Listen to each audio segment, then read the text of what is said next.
রাখতেন। আজকে এই মানুষটার সিএনজি হারাইয়া উনি মানে ফকির হইয়া বসে রয়েছেন। এখন আপনার কর্ম কি ছিল আপনার? আমার এটাই করবো, আমি গরিব অসহায় রোগী ভাড়া ফ্রি নেই, আর আমি এই সিএনজি দিয়ে ভাড়া মারি আমার ফ্যামিলি ভালো। আজকে আমার গাড়িটা নাই।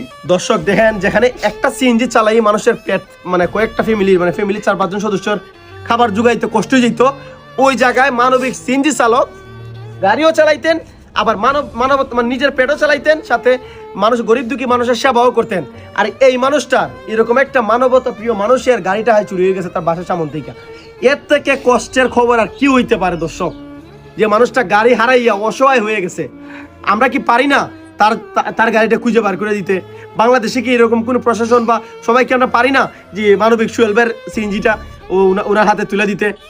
এমনকি ওনার সিএনজি যদি নাও পাওয়া যায়, তাহলে বাংলাদেশে কি এরকম মানুষ নাই, একজন মানুষ যে সোহেল ভাইকে একটা সিএনজি কিনে দিতে পারে? আর সবাই কি নাই 10 টাকা, 5 টাকা, 20 টাকা, 1 টাকা সাহায্য করে হইলো সোহেল